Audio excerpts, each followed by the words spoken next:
Good afternoon. My name is Rima Ahmed from the Chartered Banker Institute, and today I'm delighted to introduce Philip Alcott, one of the funding partners of the Financial Services Training Partners for today's webcast. Philip has spent the last 10 years consulting with clients in financial services, helping them to respond to regulatory change.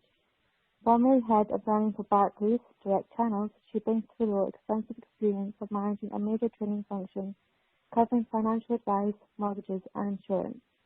She has also had a highly successful career in regulated sales, which gives her the strong customer focus and business awareness which is much appreciated by clients. She leads major change projects for FSTP, in particular for the retail sector, where her experience has helped senior management teams to change the performance levels of their people in pursuit of business strategies. She also writes articles for various financial service publications on training and competence issues as well as regulatory change implications. FSTP work closely with the BBA and ran the majority of their SMCR courses, and Philip has been working with the firms to practically implement and embed SMCR for the last 3 years. If you have any questions during the presentations, please use the online function to submit these, and Philip will try her best to answer as many as possible at the end of the presentation. I hope you enjoyed today's webcast, and I'll now hand you over to Philip. Good afternoon, everybody, and thank you for joining this webcast on Is Your Culture Right to Support the SMCR? We start off today by looking at the agenda of what I'd like to cover with you this afternoon, starting with a reminder of why the Senior Managers and Certification regime was introduced.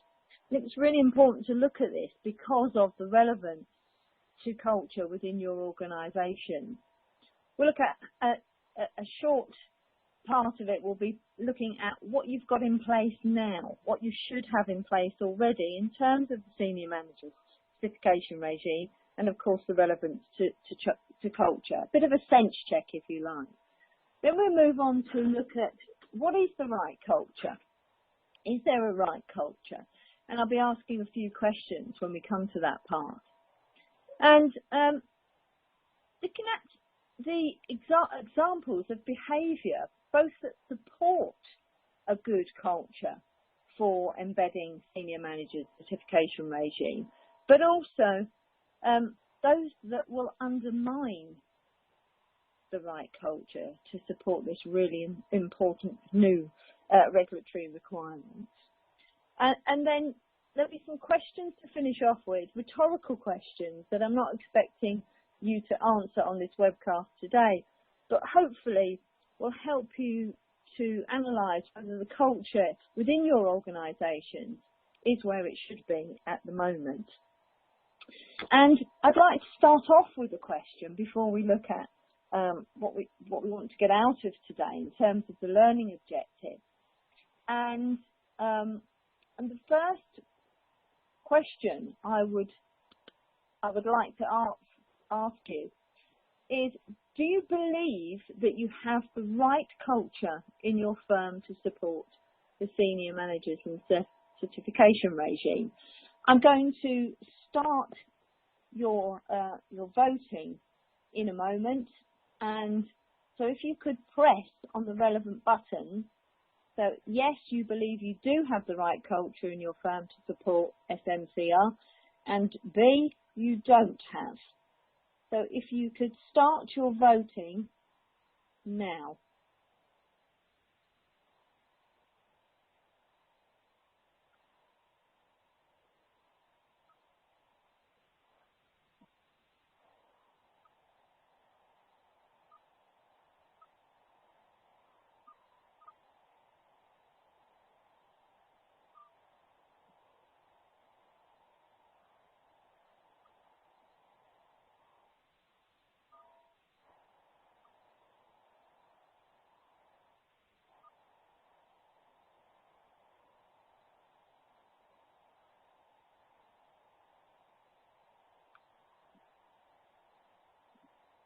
I'm going to stop that audience vote now, and we'll view the results. And interesting to see that half of you believe that you have, and half of you believe that you haven't.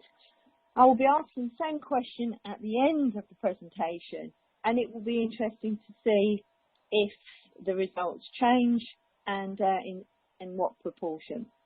Okay, thank you very much.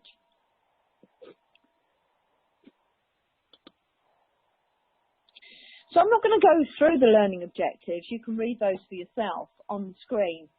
But I would like to point out something around learning objectives and why we always include learning objectives in any of the training that we give or any of the CPD interventions that we supply. The reason being is if you give learning objectives, then the CPD or the training can be counted as structured CPD. Now, CPD going forward is a really, really important part of evidencing somebody's competence. It does show that, you know, you are trying to keep up with all the regulatory change and the legal change within your organisations. We live in an ever-evolving, work in a very evolving sector. And to keep up to date takes time, it needs application. And if CPD is supported, and the tone from the top is that CPD is extremely important, and the board undertakes CPD, it's a good indicator of the kind of culture that you have. If, however, you know, the board is very much of the opinion that they don't need to do CPD because of the positions they hold, they're a senior management function. I don't need to do CPD. I know what I need to do in order to run this firm in the way that I'm expected to. That also has implications and poses a very different tone from the top. And one may be that you could ask yourself about how CPD is viewed within your firm. So I'll leave that thought there as we move on to start off by looking at understanding around the context around the senior manager's certification regime. And this is, a lot of this you might have heard, you might have read, you might understand and apply within your organisation. Hopefully you'll all be applying this in your organisations, but it's good to just have a short part to remember the context around the senior manager's certification regime and the relevance to culture in this respect. We think about why it came about. It goes back to the Policy Commission on Banking Standards, which was established in 2012 after the credit crisis and the financial crisis, to understand what should be done about improving what was going on in banking. Improving what was going on in banking. And what the PCBS came up with was a new framework for holding individuals to account. So holding senior individuals to account, but that then cascaded into others. And in fact, we're all held to account now because of the conduct rules.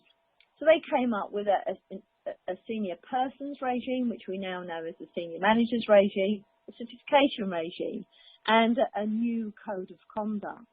Because what they realised was actually fining firms for, if you like, overall bad behaviour, bad culture within an organisation didn't exactly change what was happening in the organisation, didn't change the culture. So therefore, they came up with the accountability and responsibility for what goes on in firms, the decisions that are made, etc. What individuals do and their accountability and responsibility. And hence, we have the new regime.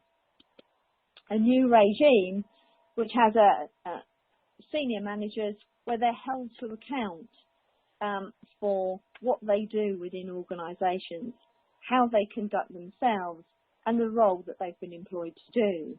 We have a certification regime for certain employees, those that hold significant harm functions, and a new set of conduct rules for everybody, so everybody can be held to account for what they do.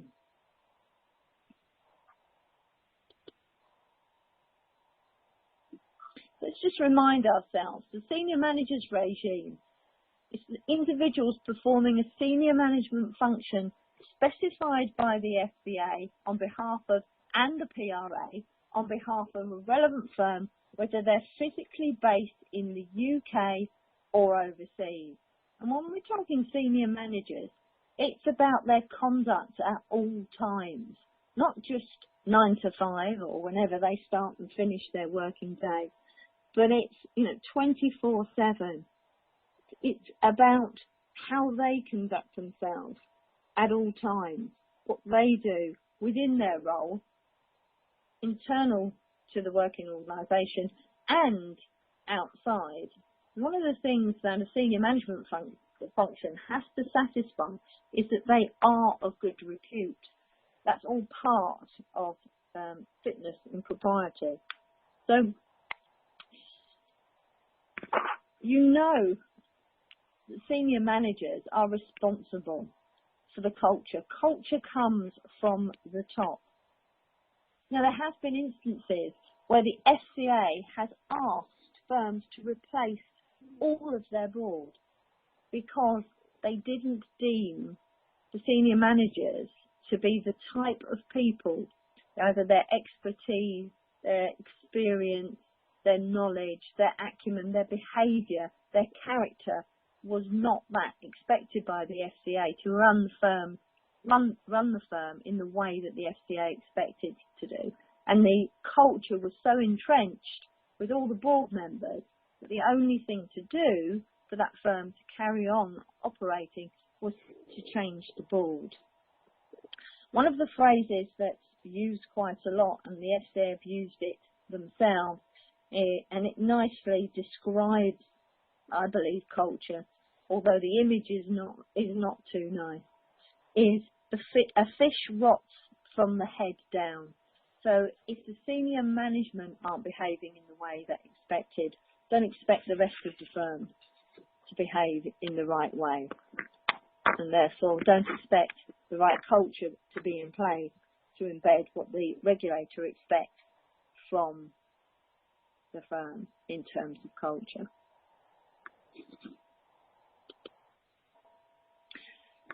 So the certification regime, the question to ask you here is, how are you testing your people are competent to do their role?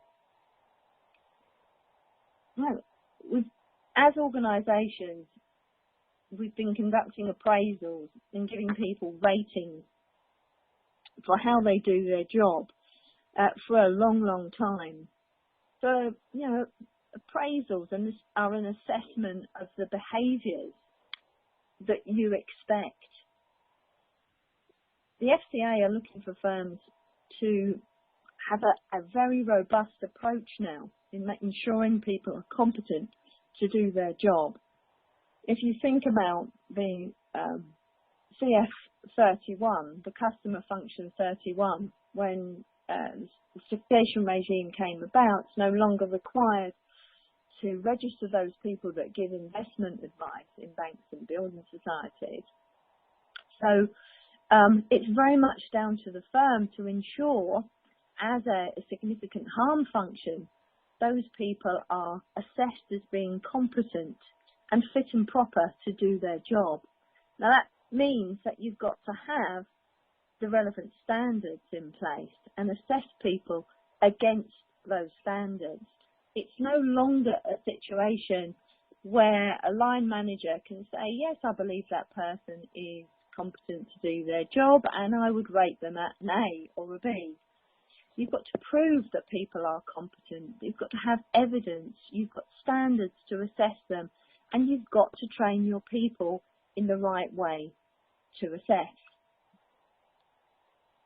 So just ask yourself a question, have you got standards in place? How are people measured in your organisation? That finger in the air approach to assessment and identifying where you think people are in terms of their performance is no longer acceptable.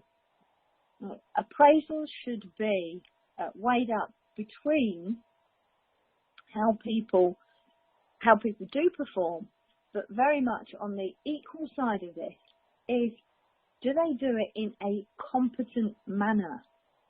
Because you can have some really good performance levels, really high performance levels, but actually they may not be performing their role in a way that is conducive to a good culture or indeed ethical.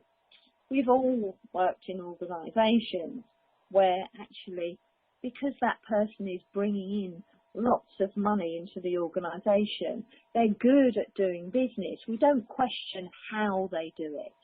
The certification regime is very much about how those people undertake their roles. Do they do it in the right way, in a competent way, in a way that the regulator would expect? So what you should have in place now, you should have a responsibilities map showing all of the key responsibilities, both described and others, that your senior management functions are taking on, accompanied with statements of responsibility, how that plays out within your organisation, the reasonable steps that senior management are expected to take in order to make sure that they carry out their responsibilities.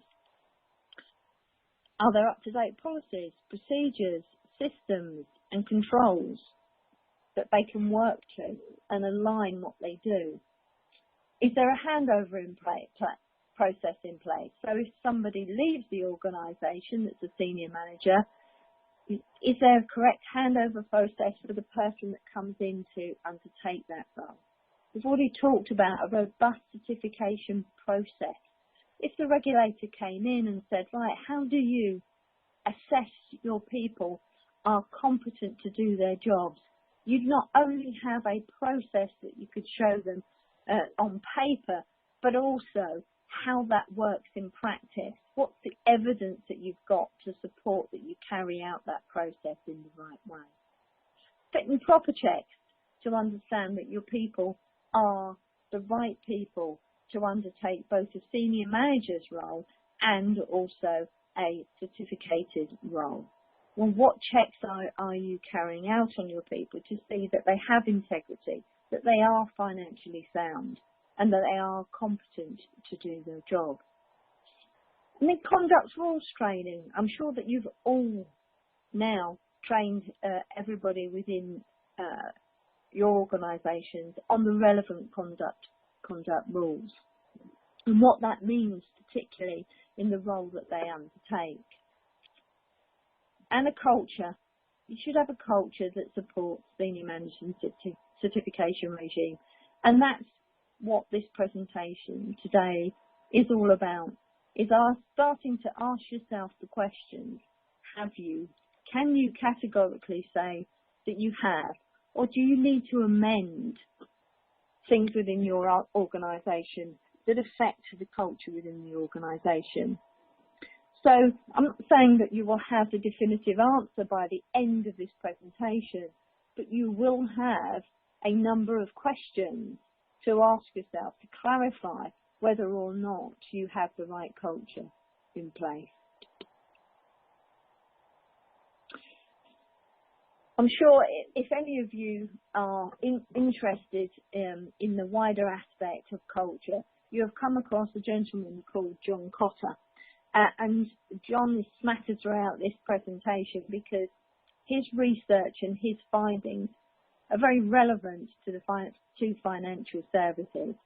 And one of his quotes, when the cultures are our own, they often go unnoticed until we try to implement a new strategy or program which is incompatible with their central norms and values. Then we observe firsthand the power of culture. People don't wake up in the morning and say, oh, I work in this type of culture within this organisation. Most of the time, we just take it for granted. But until we start to look at changing that, or we introduce something like the Senior Manager's certification regime that perhaps doesn't sit comfortably within our culture, that we start to question that. I was working with an organisation recently, and I asked them the question, how would you describe your culture? And they said, oh, it's very much a family culture. So would you consider a family culture to be supportive of the SMCR or not? A family culture will sometimes put up with a lot before they get to the point of rebellion, doing something differently, or then it falls apart. Sometimes the family culture is very comfortable. People have been there a long time. That's not necessarily a good indicator of a culture. It could mean that people think, well, I'm here for the long term. I don't get questioned about what I do. If I come in late, no one asks me the reason why. If I want to slope off early, the same. I put in a reasonable day's work, but I'm never asked to do much more than what it says on my job description. It's comfortable. It's easy to get away with things here. So it's asking yourself, do we ever question the culture that we have within the organisation? Our past is littered with cultures that didn't change. Now, the likes of IBM, BP, Hewlett-Packard, and a few of the larger, well-known banks. Northern Rock was on the television the other night, and again, there's a culture that wasn't acceptable in the long run, but a culture that people thought was great, was fine, was okay, until they started to look under the carpet and find out what was really going on. So culture's not about regulation, it's about business, it's about how cultures develop and they embed. It's about how to change them to keep pace with the whole raft of external pressures that affect our customers, our shareholders, looking at the political, the economic, the social, and the technological factors.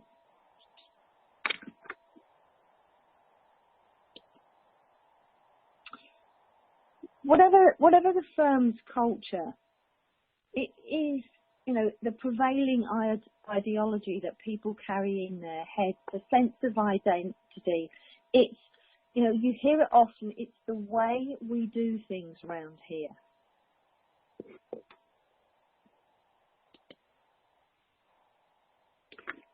Now, what's the regulator's view on culture?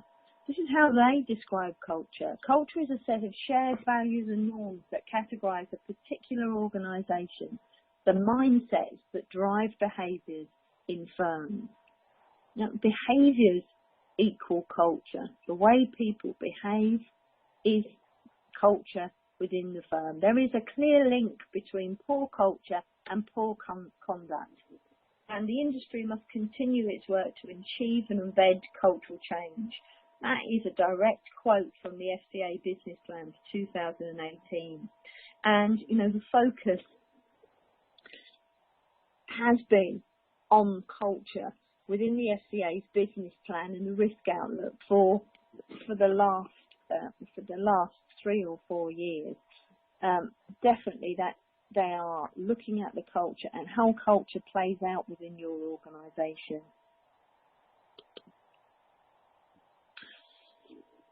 Culture is multi-layered. The innermost layer comprises values that define what is acceptable and what is not acceptable. The middle layer comprises behaviours that run with the grain of the defined values within your organisation. And the outer and most visible layer comprises of systems and controls which provide checks and balances, a phrase we like in banking, on behaviours, so as to align them with the values. Quite often when things go wrong within a firm, it's because there is a systematic disconnect between the values, the behaviours and the systems and controls. Now, you know, a lot of firms will say, well, we need to fix the systems and controls. We need to have more systems and controls in place.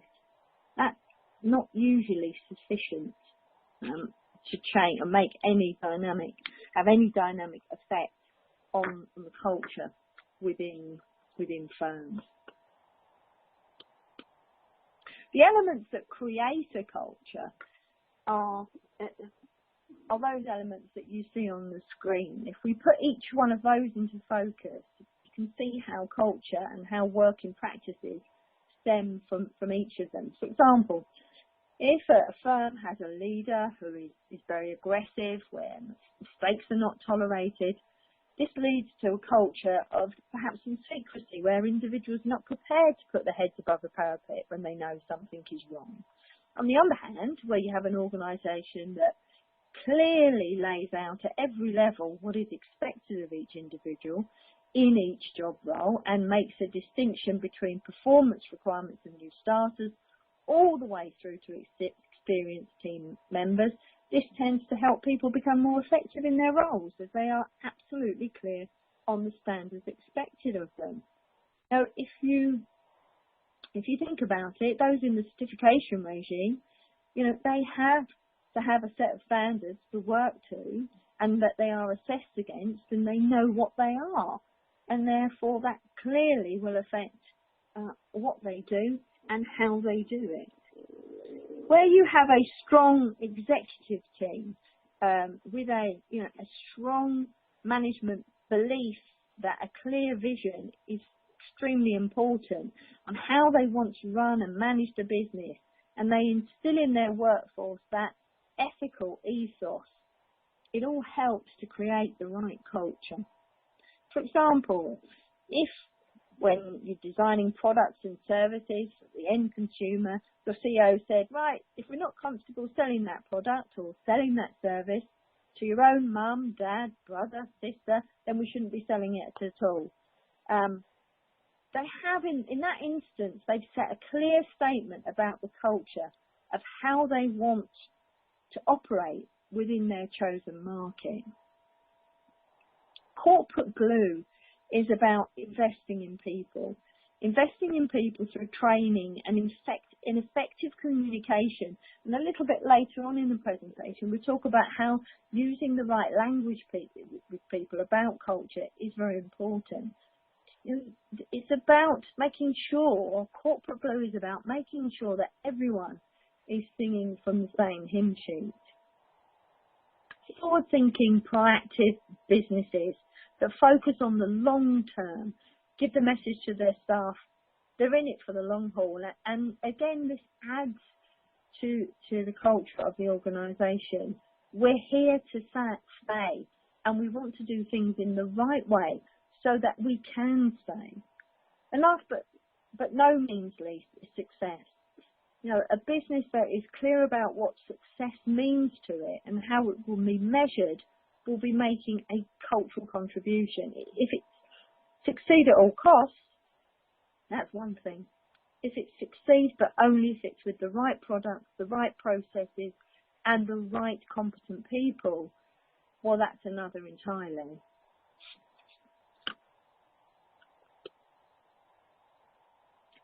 Factors impacting the culture. This analysis again stems from John Cotter. It's important to notice here that whilst culture is all about business practices and not necessarily an actual regulatory rule, the FCA is open at any time to indicate to a firm in ordinary correspondence that the FCA has concerns about a particular aspect of the way it conducts its regulated activities. Now, this correspondence may, for example, have arisen from a supervision visit, and it will also form part of a firm's compliance history. Then it's good to be able to give examples, to paint the picture of the way that we do business, the way that we do things around here. So, you know, think about how culture is embedded and sustained. One of the questions that we came up with in our organisation a little while ago is when we were taking on people in positions within our company, is asking ourselves whether or not we should screen more for a cultural fit at recruitment. And yes, we should. You know, we should check to see that if there is a cultural fit with our organisation and the people that work within our organisation and the way we do things, the way we behave, you know, whether they fit with the culture and ethics of an organisation. You know, old habits die hard. And a crucial part of welcoming newcomers into an organisation, new starters, is around sharing with them. This is how we operate here, both in terms of the processes, but also in terms of ethical standards.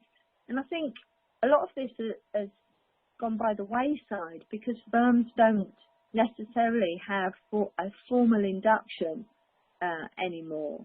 And that's where things like "this is the way we expect you to behave" were covered. Sharing with people stories and tales of how we do things here also brings it to life. You know, a new team member might be told that when attending the monthly business meetings, you know, it would be advisable to read up the day before on what's likely to be discussed, as there is an expectation that, you know, all people attending that briefing will want to maximise output from the session because it's what we do around here. In this way, you set an expectation that talks the culture and the business, like the nature of the firm.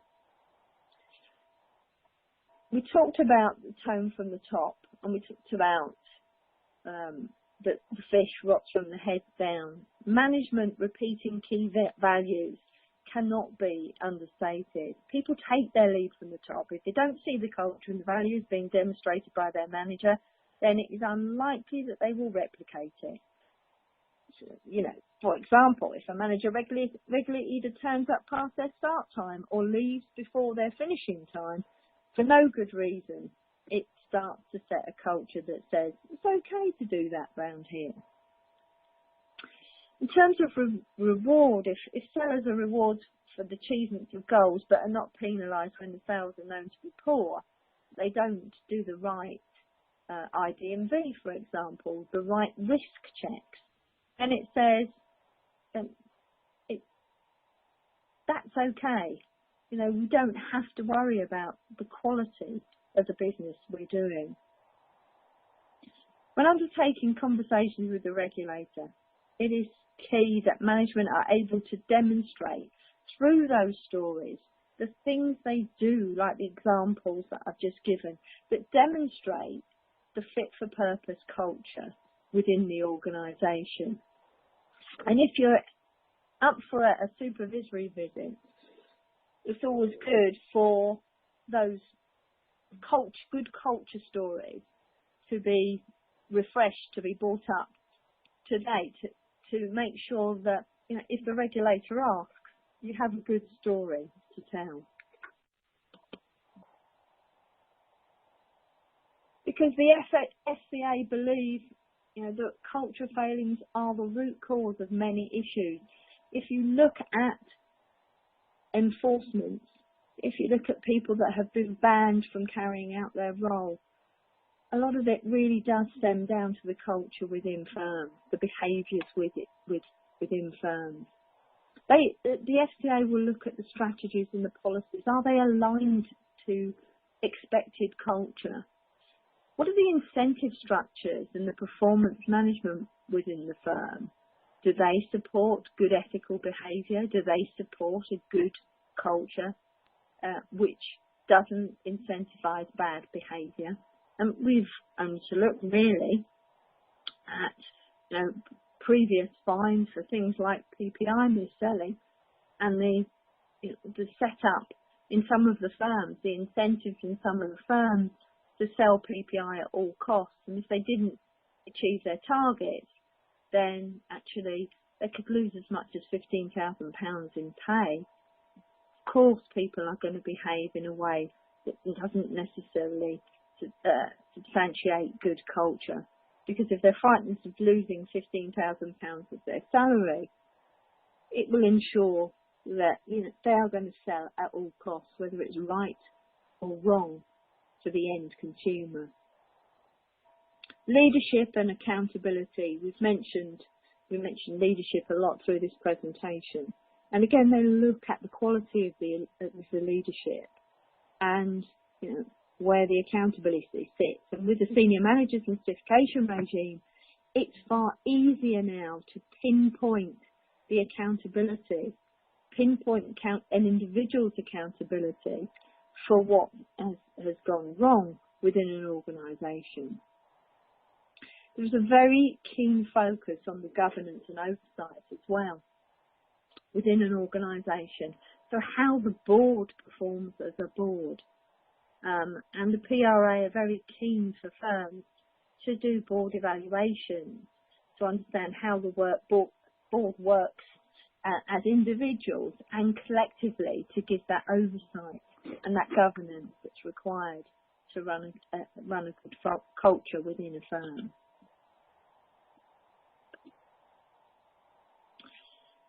As I said before, within the business plan, each year we see culture as being one of those areas that the regulator is focusing on. Culture has been a root cause of failure. Changing the rules don't change culture. Can regulators change industry culture? They can ensure that bad cultures aren't supported within organisations. And as Tracy McDermott, who was the Director of Enforcement Financial Crime and went on to be the CEO, the acting CEO within the SCA, said something has to change here. There is a public clamour for action against individuals, but that's not a driver. The issue is that repeated fines for conduct failure here and overseas demonstrate that fining firms is not enough. Exactly what I said at the beginning. That doesn't work. That's why the SMCR was instigated, because fining firms on the whole doesn't work. Must do something different, and that is making people, individuals, responsible and accountability for the actions that they do.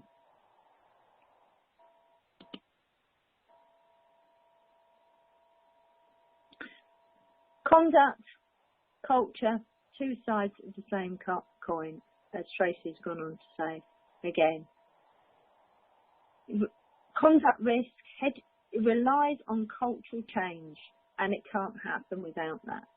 So whenever you look at culture, you're also looking at conduct risk, you're also looking at treating your customers fairly. All things are intrinsically linked.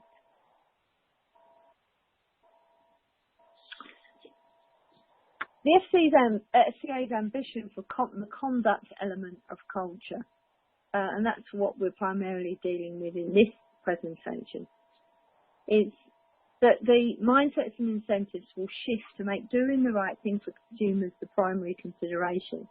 That whenever we're thinking about a new product, for example, we're thinking about how that affects the end consumer. That is the first thing that any firm should be speaking about.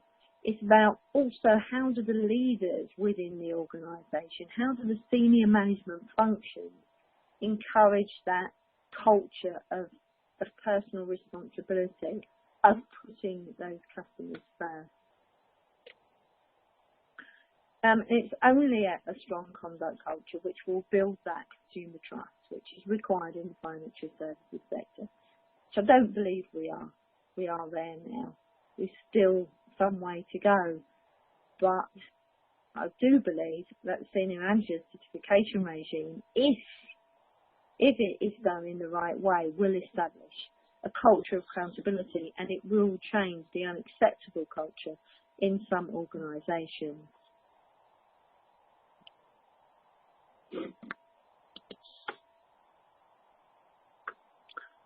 It's good to remember that SIS describes the firm's culture as encompassing the general awareness, attitude and behaviour of its employees and its appointed representatives to risk and the management of risk within the organisation. We look at what the FCA focus, or we go back and look a bit more at what the FCA's focus on in the risk outlook for 2016-17, and then the cross-sector priorities in 2017 and 18 in the business plan. The message is the same. You know, examine yourselves. Do you stand up to the TCF outcomes and the principles for business from which all regulated firms should be operating? As I said before, retail conduct risk is inextricably linked to TCF and the culture within firms.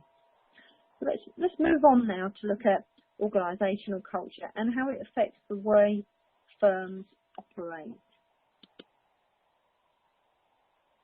So these are typical questions that the FCA will ask when they come in to do a supervisory visit within the firm. So what is the culture? Describe the culture. How do you know that that's the culture? And then what needs to change in the culture within this organisation? They're reasonable questions, aren't they? But they're impossible to answer unless you've assessed and analysed what your culture is. So let's have a look at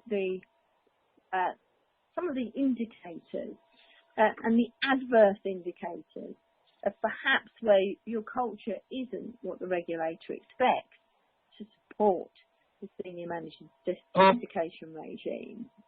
So, you know, do you have a vague knowledge of the value, the code and the code of conduct and ethics, or are they intertwined? Do you speak about them all the time within your organisation?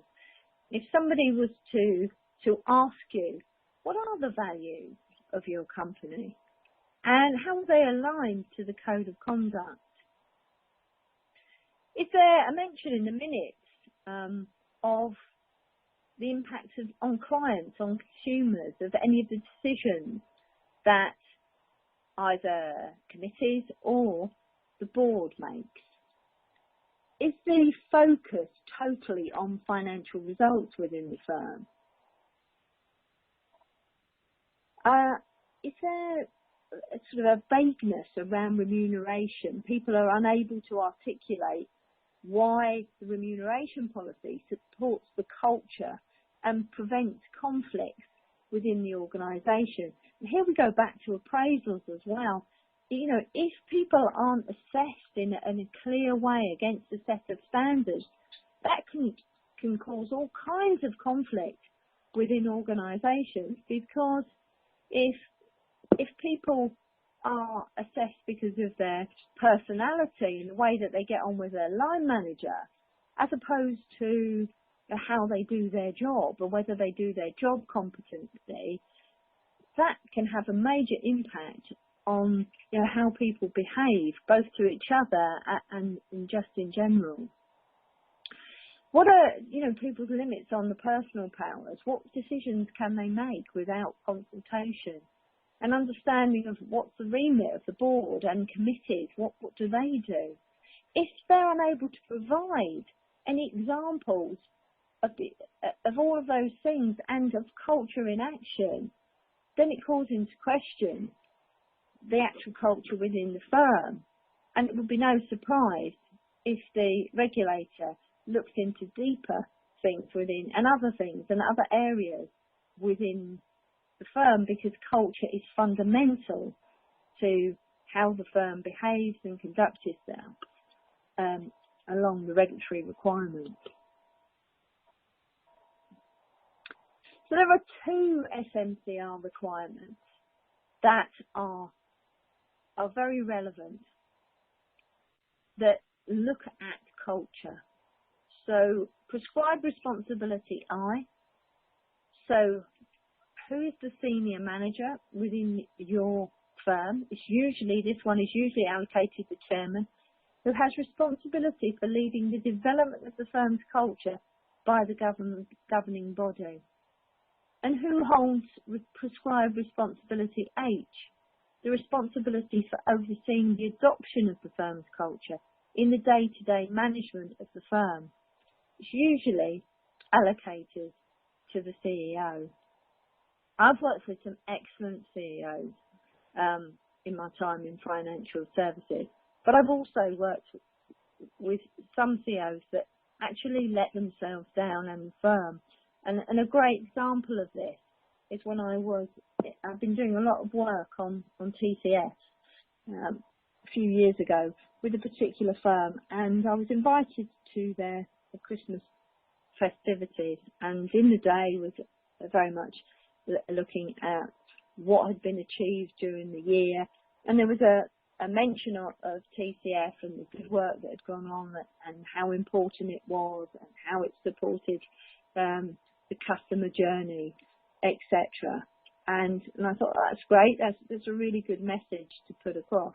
But later on, when it was the celebration in the evening and the dinner, and there was some pre-dinner drinks in the bar, and the CEO was holding forth on with a few of the other board members and some other members of staff. And he said, now we've got all that TCF rubbish out the way, we can concentrate on having a good time. And that one sentence undermined the whole of the good work that had been carried out in the day, and really, for me, established the type of culture within that firm. Remember, the tone of the top. Culture always stems from the top of the organisation. When the regulator comes into a firm and they look to assess culture, they look at 6 areas. So they look at the leadership within that firm. So they look at, how that firm is led, how it's governed. They look at the strategy. So, is the strategy outlined? Is it defined? They look at how decisions are made. So who makes decisions? Is it a very autocratic process in making those decisions?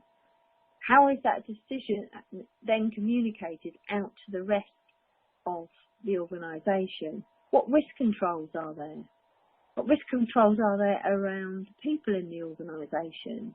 And, how does conduct risk dovetail into the risk framework? Recruitment. They look at the recruitment, the training and the competence, and, how is that carried on within the organisation? Does someone join and they're expected to just get on with it, to hit the ground running, or are they given the relevant training in order to do that job? Are they explained how we expect people to behave around there? And then how are people rewarded for the work they do? Rewarded, and we've already spoke about incentives. So that's what they'll base their, if you like, their auditing of the culture. So evidencing your culture, what the regulator expects of the board. So, if you look at stated culture, value and ethics, again, it's about what examples are there. What does good look like within your organisation? What are the terms for paying suppliers? Are they fair? These policies really, really do matter. People policies. High turnover with no information on why there is a high turnover. No action when there's no cause, there's no analysis of why are people leaving our organisation. A strategy that is superficial, takes no account of capability, and is undertaken without sufficient research. Or a risk appetite that is ignored or adjusted to fit with what the business wants to do. We'll change our risk appetite because we'd like to get into this type of business. Or is the governance structure largely worked around, not adhered to? And relevant MI systems and controls, do they include issues relevant to, for example, the code of conduct? In the end, it's the board that makes the culture. It's the board and the leadership team by their behaviour and their attitudes. And those anomalies will be picked up by the regulator. For example, if you've got example of complaints where the firm sets out to undermine the complainant using their expertise, regardless of the clarity of the documents provided to the customer. Policy terms, should be tested for clarity by asking brokers if they're okay. In the face of financial stress, taking commissions larger than normal because prices are falling and the customer's happy with the deal that you've presented. All these things that the regulator asks for. What's the story you have to tell? Is it evidence of a good culture or evidence of a not so good culture? So it is the tone from the top that they measure. They will look for those stories. They will look for the behaviours of the board.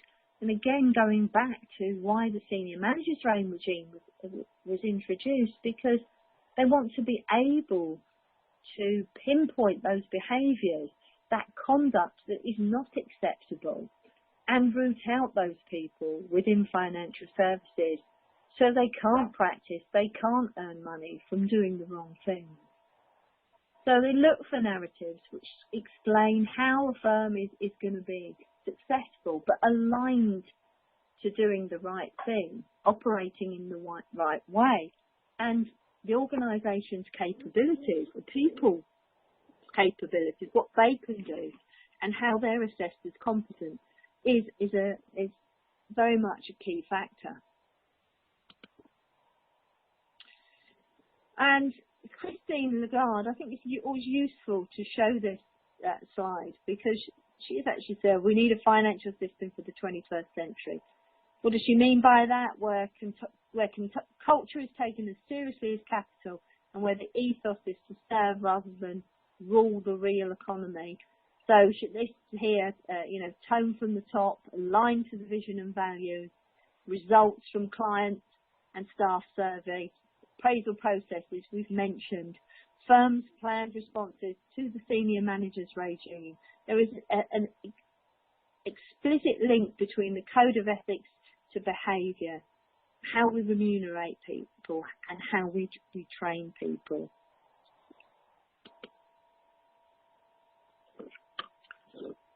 So why change? Why would you want to change your culture?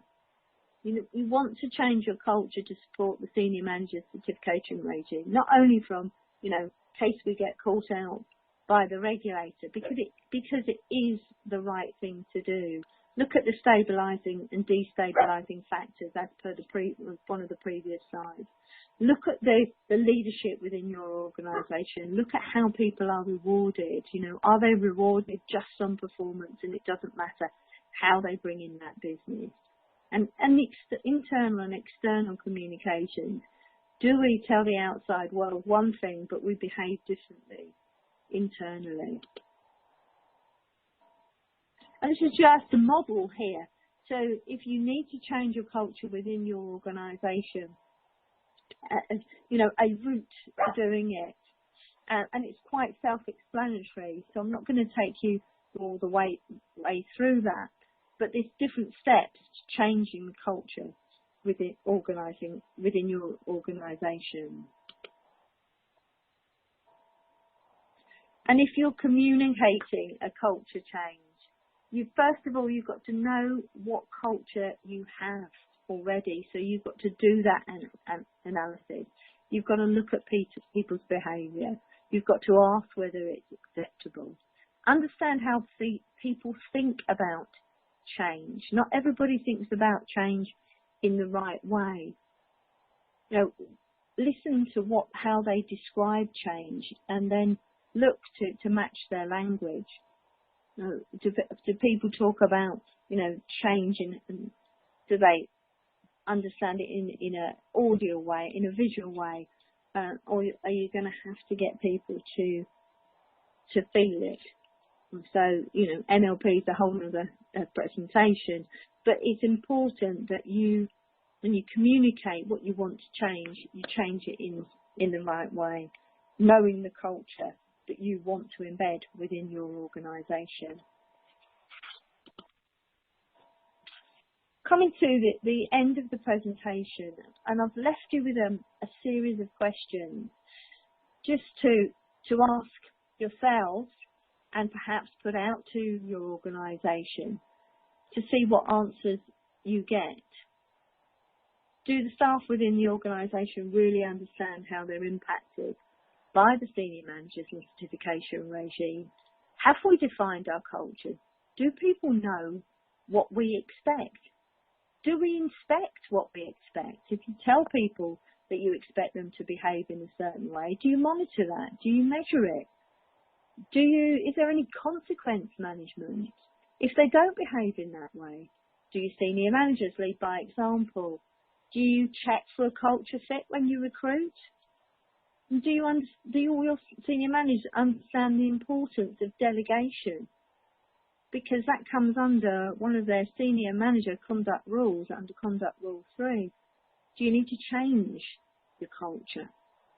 If you do need to change your culture, how are you going to do it? And if you do believe you have got the right culture, how do you check you're maintaining and embedding that culture, that right culture?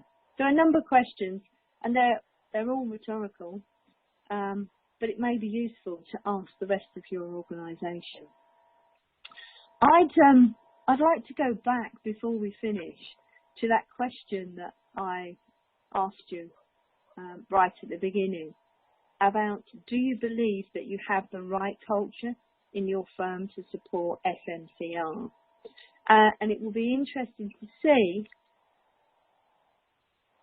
if we have the same balance of yes and no votes, as it was 50-50 at the start. So if you would like to select your answer, so if you believe that you do have the right culture in your firm to support SMCR, then please indicate yes. And if you don't, please vote no. And the voting has started.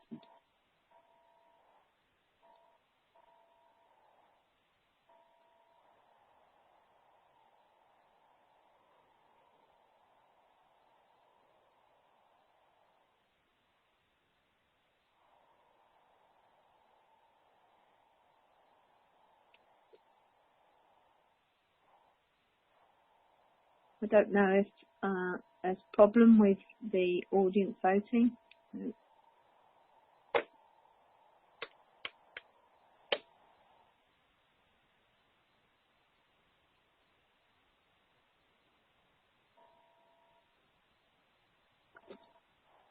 have to get some votes in for the time.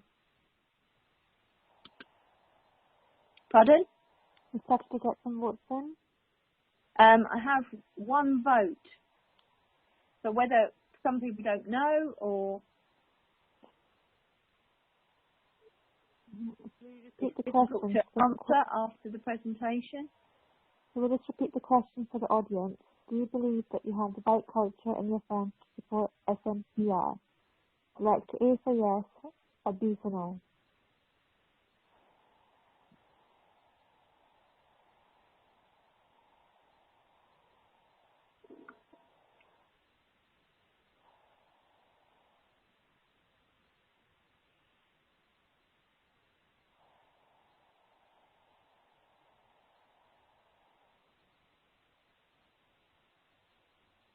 We've got the results in.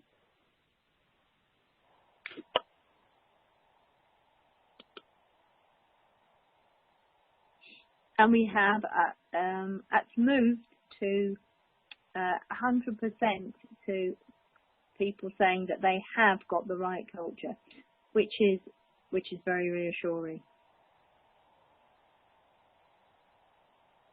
Okay, if you like, the floor is now open for anybody who has any questions that they would like to ask. We have a quite a few questions, but we only have time for the one.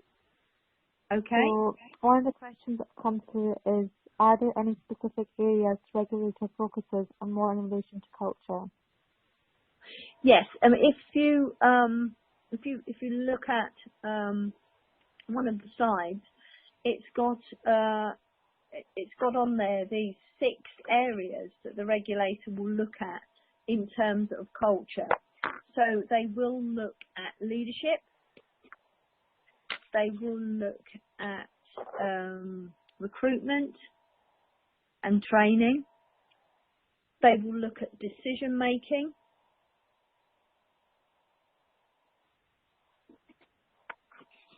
they will look at trying to find the slide because I've just gone on a forgettery.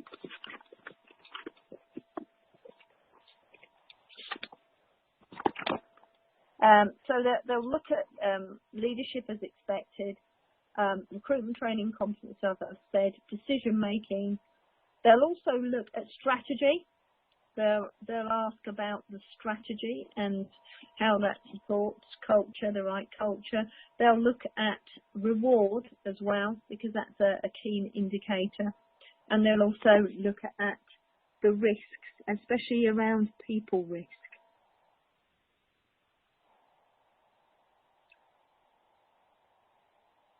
That's great. Thanks for answering that, Philippa.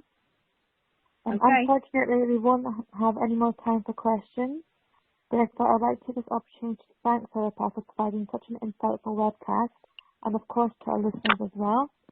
For members of the Chartered Banker Institute, today's webcast can be recorded as part of your ongoing CPD. Please remember to record this via the logbook in the members area of the website. The slide pack will also be available to all listeners after today's presentation. We would also welcome your feedback on today's webcast. Once again, we would like to thank you for your participation and thanks for listening.